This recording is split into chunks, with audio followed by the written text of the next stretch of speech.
Ethan Ward had everything money could buy, but he couldn't buy peace for his heart. That morning, he drove far away from his big mansion, away from his fancy cars, away from all the people who wanted things from him. He needed to breathe. He needed to think. The forest seemed like the perfect place to disappear. His expensive shoes crunched on dry leaves as he walked deeper into the woods. Birds sang above him. Wind whispered through the trees. But none of it made him feel better. His mind was heavy with worries and mistakes he'd made in business. He'd hurt people to get rich. Now, the guilt ate at him like hungry wolves. I just need one day of quiet, he thought. Just one day without problems. But the universe had other plans. Ethan stopped walking. His heart jumped. There was a sound, so soft he almost missed it. Whimper, whimper. He turned his head, listening hard. Was that crying? No, it couldn't be. Not out here in the middle of nowhere. Maybe it was a wounded animal? Whimper, whimper. The sound came again, weaker this time. Ethan's feet moved before his brain could catch up. He pushed through bushes, stepped over fallen logs, following the tiny, heartbreaking sound. And then he saw it. His blood turned to ice. On the ground, wrapped in a dirty, thin cloth, was a baby, a real human baby. Ethan's mouth fell open. His hands started shaking. He dropped to his knees beside the tiny child, and his heart nearly broke into a million pieces. The baby was so small, maybe 6 or 8 months old. His skin was covered in dust and dirt. His little chest moved up and down so slowly, like each breath was a battle. His lips were cracked and dry. His eyes were half closed, barely awake. "Oh, my God," Ethan whispered. Who would do this? The baby's tiny fingers twitched. His mouth opened slightly, trying to cry, but no sound came out. He was too weak, too sick, too close to dying. Anger exploded in Ethan's chest. What kind of monster abandons a baby in the forest? What kind of mother leaves her child to die alone on the cold ground? But there was no time for anger now. This baby needed help, and he needed it fast. Ethan ripped off his expensive jacket, the one that cost more than most people's cars, and wrapped it gently around the tiny body. The baby felt so light in his arms, like holding a feather. Too light, way too light. "Hang on, little one," Ethan said, his voice cracking. "I've got you now. I won't let you die." He ran. Ethan Ward hadn't run like this in 20 years. His lungs burned. His legs screamed. Branches scratched his face and arms, but he didn't care. Nothing mattered except the barely breathing baby in his arms. "Stay with me," he begged as he crashed through the forest. "Please, please stay with me." The baby's head rolled against Ethan's chest. Was he still breathing? Ethan couldn't tell. Panic clawed at his throat. Finally, he burst out of the trees and saw his car. He fumbled with his keys, almost dropped them, yanked open the door, and carefully laid the baby on the passenger seat. He strapped a seatbelt around his jacket to keep the tiny bundle safe. Then he drove like a madman. The car roared down the dirt road, bouncing over rocks and holes. Ethan's hands gripped the steering wheel, so tight his knuckles turned white. He glanced at the baby every few seconds. "Please be alive. Please be alive. Please be alive." "The hospital is too far," he said out loud, thinking fast. "But there's a ranger station. Just 10 more minutes." His foot pressed harder on the gas pedal. Trees flew by in a blur. Dust clouds exploded behind the car. 8 minutes later, Ethan slammed on the brakes in front of a small wooden building. He grabbed the baby and kicked the door open with his foot. "Help!" he screamed. "I need help right now." 2 forest rangers looked up in shock. A woman with kind eyes jumped from her chair. A big man with a beard reached for his radio. "I found him in the forest," Ethan gasped, laying the baby carefully on a table. "He's barely breathing. He's dying." The woman ranger moved fast. She unwrapped the jacket and checked the baby's pulse, his breathing, his temperature. "He's alive," she said quietly, "but just barely. He's badly dehydrated. Looks like he's been out there for hours, maybe longer." She grabbed bottles of water and clean cloths. She wet the baby's lips carefully, giving him tiny drops of water. The baby's tongue moved slightly, trying to drink. "That's it," the woman whispered. "Come on, sweetheart, fight." The bearded ranger spoke urgently into his radio. "We need medical helicopter to Station 7. Emergency. Infant in critical condition. Repeat, infant in critical." Ethan stood there, feeling completely helpless. His expensive clothes were torn and dirty. His face was scratched. His hands were still shaking. Who could abandon such a tiny, helpless baby? The woman ranger looked up at Ethan. "You saved his life. A few more hours and—" She didn't finish the sentence. She didn't have to.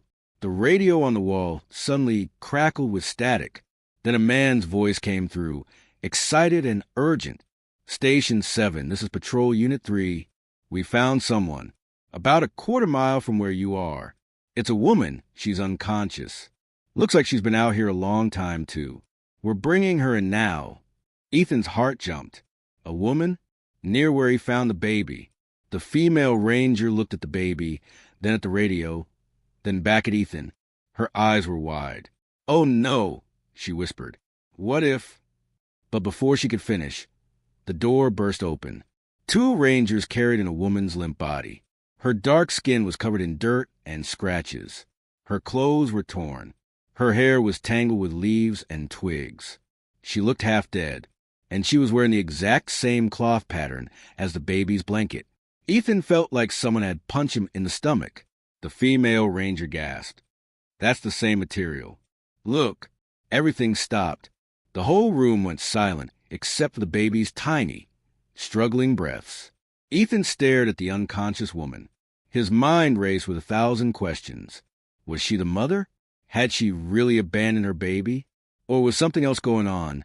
Something he didn't understand yet? The woman's eyes suddenly flickered open. Just for a second, they locked with Ethan's.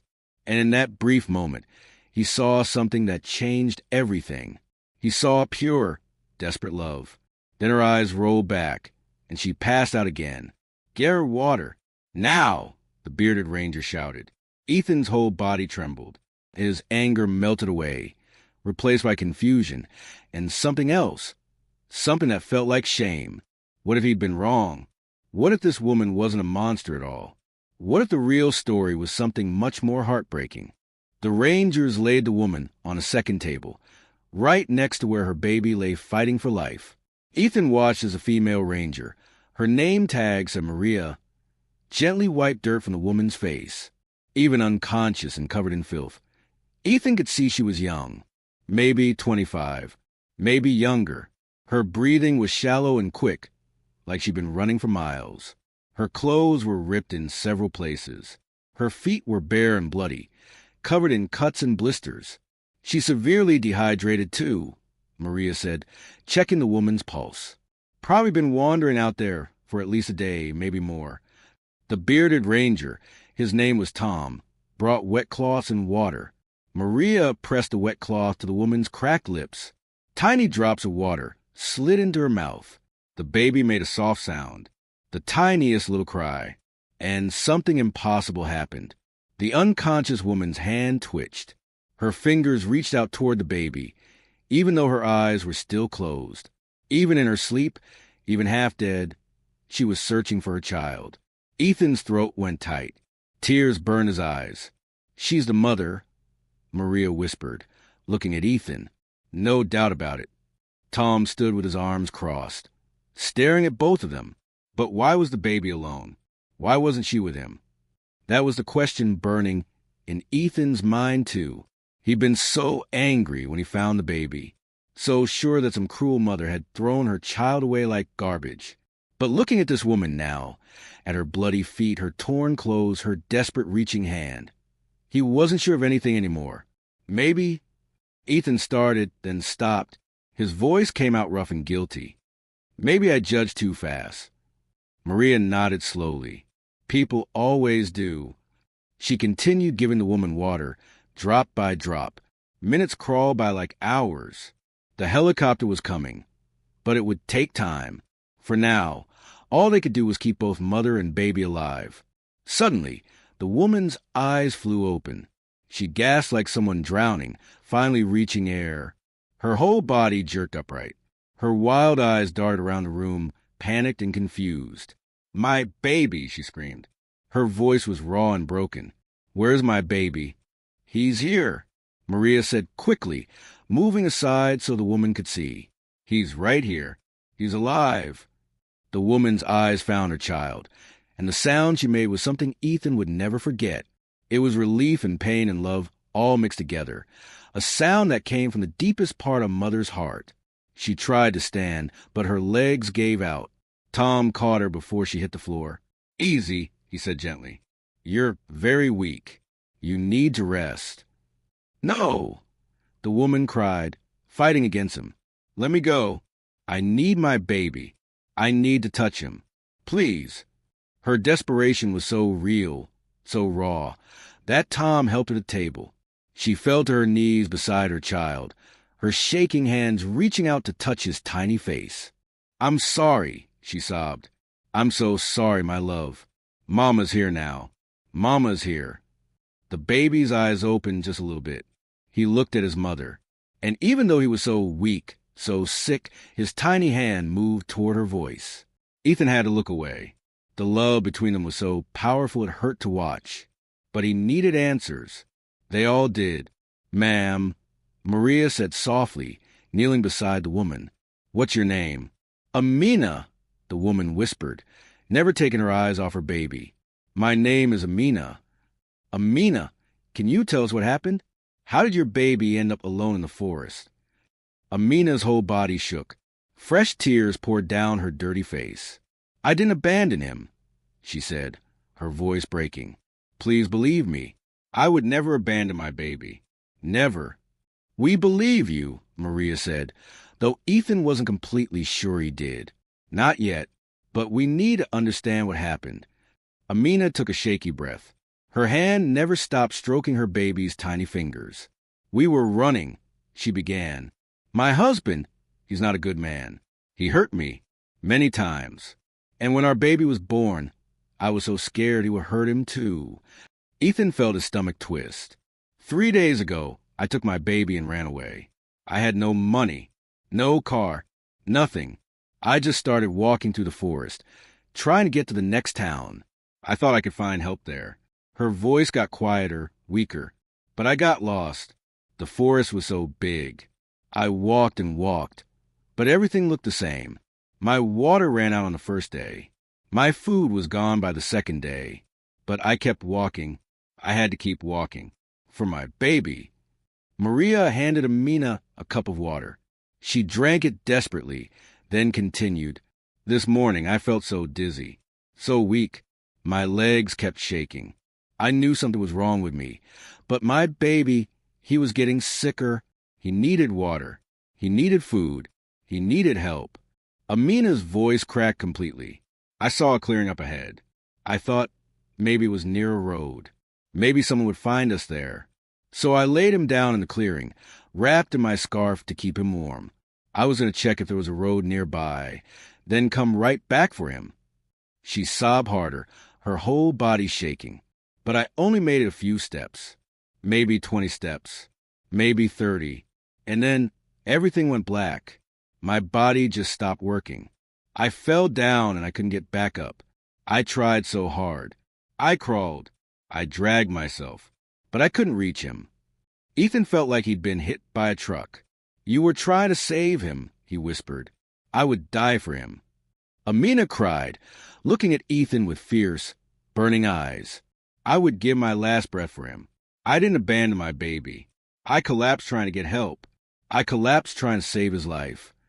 The room went completely silent. Ethan thought about how angry he'd been, how he'd looked at that baby and immediately decided the mother was a monster, how he judged without knowing anything. Shame flooded through him like hot acid. "I'm sorry," he said, his voice barely a whisper. "I'm so sorry. I thought. Everyone always thinks the worst." Amina said quietly, "Nobody sees a mother who walks for 3 days without food. Nobody sees a mother who gives her last drops of water to her baby's lips instead of her own. Nobody sees a mother crawling on her hands and knees, trying to reach her child even as her body shuts down." She looked down at her baby, tears falling on his tiny face. They only see an abandoned baby, and they judge. Ethan felt tears running down his own face.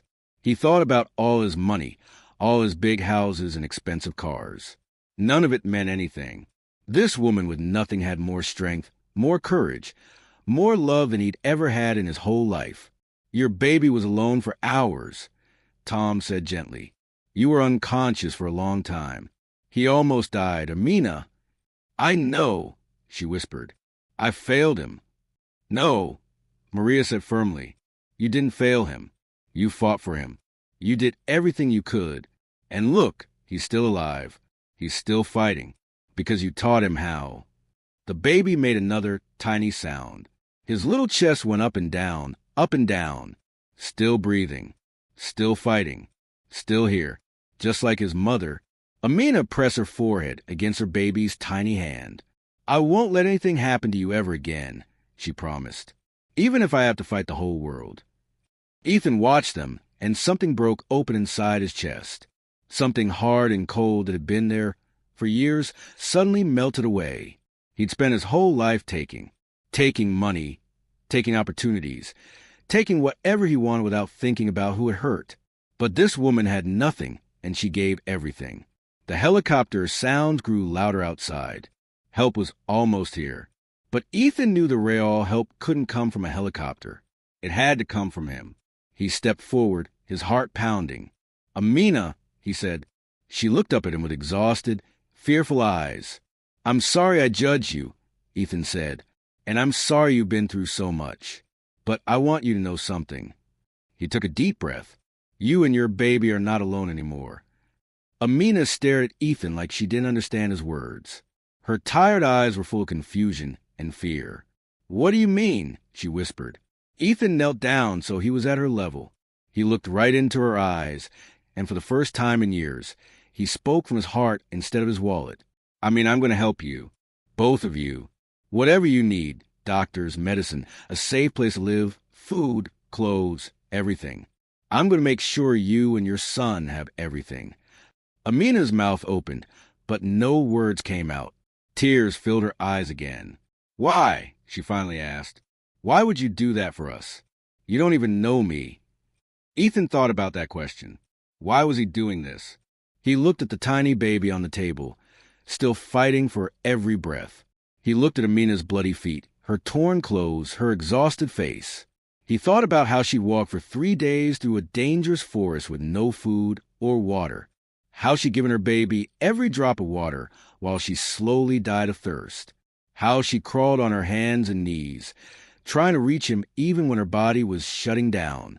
Because, Ethan said quietly, you showed me what real love looks like. You showed me what real strength is. And you showed me that I've been living my whole life wrong. He stood up, his decision made. I've spent years taking from people, building my fortune by stepping on others. I told myself it was just business, but deep down, I knew I was hurting people. That's why I came to this forest today. I couldn't live with the guilt anymore. Ethan looked at Maria and Tom, then back at Amina. But then I found your son, and I found you, and I realized something important. I can't change my past, but I can change what I do right now, today, in this moment. The helicopter landed outside with a loud WHUP, WHUP, WHUP sound. The door burst open and paramedics rushed in with a stretcher and medical equipment. We need to get them both to the hospital now, one paramedic shouted. Everything moved fast after that. The paramedics carefully lifted the baby, connecting him to 4 fluids and oxygen. They checked his vital signs, wrapped him in warming blankets, and secured him for the flight. Amina tried to stand, but her legs buckled again. I've got you, Ethan said, catching her. He lifted her easily. She weighed almost nothing, like a bird, and carried her toward the helicopter. My baby, she kept saying. Don't separate me from my baby. Never, Ethan promised. You're going together. I swear it. The paramedics loaded Amina onto a stretcher next to her baby. She reached over and held his tiny hand. Even half dead, even barely conscious, she wouldn't let go. Ethan started to step back, but Amina's other hand shot out and grabbed his wrist. Her grip, was surprisingly strong. "Please," she said, her eyes desperate. "Come with us. Don't leave us alone. Please." Something in Ethan's chest cracked wide open. "I won't leave you," he said. "I promise." He climbed into the helicopter beside them. If you're watching the story on YouTube and your heart is racing right now, smash that like button. And if you want more true stories that will change how you see the world, hit that subscribe button and ring the bell so you never miss another incredible tale. Your support helps us share these powerful messages of hope. As the helicopter lifted into the sky, Ethan looked down at the forest below. Just an hour ago, he'd walked into those trees feeling empty, guilty, and lost. Now he was flying out with a purpose he'd never felt before. The flight to the hospital took 20 minutes. 20 minutes of paramedics working frantically to stabilize both mother and baby. 20 minutes of machines beeping and people shouting medical terms Ethan didn't understand. 20 minutes of Amina never once letting go of her baby's hand. When they landed on the hospital roof, doctors and nurses were already waiting. They whisked the baby away to the pediatric intensive care unit. Amina screamed and tried to follow, but she was too weak. "We'll take care of him," a doctor promised. "Right now, we need to take care of you too." They rushed Amina to the emergency room. Ethan followed, refusing to leave her side even when nurses told him to wait outside. "I'm not going anywhere," he said firmly. For the next 6 hours, Ethan sat in the hospital waiting room. He made phone calls. He used his money and connections to make sure Amina and her baby got the absolute best care. He called lawyers to help protect Amina from her abusive husband. He called a real estate agent to find them a safe apartment. He called his bank to set up accounts for their needs. Maria and Tom arrived at the hospital 3 hours later, having driven from the ranger station. "How are they?" Maria asked. "The baby is stable," Ethan said, relief in his voice. "The doctors say he's going to make it. He was severely dehydrated and malnourished, but he's strong. He's fighting. Just like his mama," Tom said with a small smile. "Exactly like his mama," Ethan agreed. "Amina is stable too. They're giving her fluids and nutrition. She has cuts and infections on her feet, and she's exhausted, but she's going to be okay." Maria sat down next to Ethan. "What you're doing for them, it's a beautiful thing." Ethan shook his head. "It's not enough. It'll never be enough to make up for the life I've lived. But it's a start." Hours passed. The sun set outside the hospital windows. Finally, a doctor came out with good news. "They're both going to recover fully," she said. "The baby will need to stay for a few days, but he's out of danger. And Amina is asking for you." Ethan practically ran to her room. Amina was lying in a clean hospital bed, connected to IVs, but her eyes were clear and awake. The dirt had been washed from her face. Someone had brushed her hair. She looked young and beautiful and alive. "My baby?" she asked immediately. "He's perfect," Ethan said, smiling. "He's going to be just fine. The doctors say he's a fighter." Amina closed her eyes and whispered something. A prayer of thanks in a language Ethan didn't understand. "Amina," Ethan said, pulling a chair close to her bed. "I want to talk to you about the future." She opened her eyes, worried. "I have no money to pay you back." "I have nothing." "I don't want your money," Ethan said quickly. "I want to help you. Really help you. I've already found you an apartment, a safe place where your husband can never find you. I've talked to lawyers who will make sure you're protected. I've set up accounts to cover all your medical bills, food, clothes, everything you need while you get back on your feet." Amina's eyes filled with tears again. "Why? Why would you do all this?" Ethan took a deep breath. "Because you taught me something today. You taught me that love isn't about what you have. It's about what you're willing to give. You had nothing, but you gave everything for your son." He felt his own tears coming. "I have everything, but I've been giving nothing. I've been selfish and greedy and cruel. But meeting you, seeing your courage, your sacrifice, your incredible love, it changed something in me." Ethan reached over and gently took Amina's hand. "You saved your baby's life by never giving up. And in a way, you saved my life too. You showed me what really matters. So please, let me help you. Let me do something good with all this money I've made. Let me be part of making sure you and your son have the beautiful life you deserve." Amina squeezed his hand. Tears ran down her cheeks, but this time they were happy tears. "Thank you," she whispered. "Thank you for not judging me. Thank you for believing me.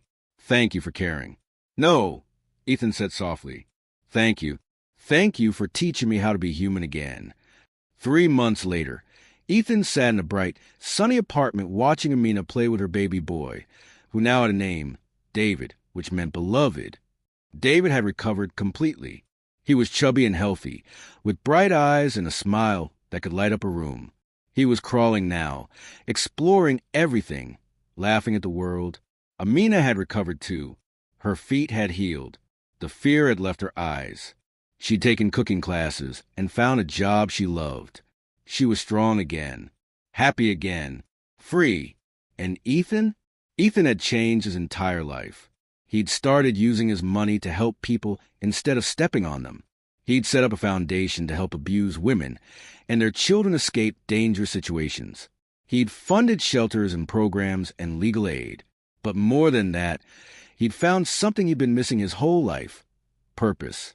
"Uncle Ethan," David babbled, crawling toward him with a huge smile. "Uncle Ethan" had become his favorite phrase. Ethan scooped up the little boy and lifted him high, making him giggle. "Look at you, little fighter," Ethan said, his heart full. "You're so strong, just like your mama." Amina watched them with shining eyes. "You know what I think?" she said. "What's that?" Ethan asked. "I think God sent me into that forest for a reason, not just so you could save us, but so we could save you too." Ethan thought about that morning 3 months ago when he'd walked into the forest feeling empty and lost. He thought about the tiny, broken sound that had changed everything. He thought about how close they'd all come to tragedy. "You're right," he said quietly. "I was dying inside, just like David was dying in that forest. But you both taught me how to live again. You taught me that real wealth isn't measured in money. It's measured in love." He looked at David's happy face, then at Amina's peaceful smile. "You taught me that a mother's love can move mountains. That sacrifice is stronger than selfishness. That even when the world is dark and cruel, there's still people who shine with beautiful, incredible light." Amina came and sat beside them. The 3 of them, Ethan, Amina, and baby David, sat together in the warm sunshine streaming through the window. 3 people who had almost died that day in the forest. 3 people who had saved each other. 3 people who had become a family. "Never give up," Amina said softly. "That's what I learned in that forest. No matter how hard life gets, no matter how impossible things seem, never give up. Keep crawling. Keep fighting. Keep loving." "Never give up," Ethan repeated. "And never judge someone until you know their story." David laughed and clapped his tiny hands, like he understood every word. Outside, the city buzzed with millions of people, all of them carrying their own hidden stories, their own secret struggles, their own invisible battles. And somewhere out there, someone else was walking through their own dark forest, feeling lost and hopeless. But if this story teaches us anything, it's that sometimes the darkest moments lead to the brightest transformations. Sometimes the person who needs saving becomes the person who saves you. Sometimes what looks like the end is actually a beautiful new beginning. And sometimes love really can conquer anything. If this story touched your heart, please like this video and share it with everyone you know. These true stories need to be heard. They remind us that heroes walk among us every single day. Mothers who sacrifice everything, strangers who choose kindness, and broken people who learn to love again. Subscribe to our channel and hit that notification bell so you never miss another powerful true story. And drop a comment below telling us, has anyone ever judged you unfairly? Or have you ever judged someone and later learned the real story? Let's talk about it in the comments. Thank you for watching, and remember, never give up. Keep fighting. Keep loving. See you in the next story. This story is a reminder that we should never judge others without knowing their full story. Behind every difficult situation is a human being fighting battles we cannot see. Choose compassion. Choose understanding. Choose love.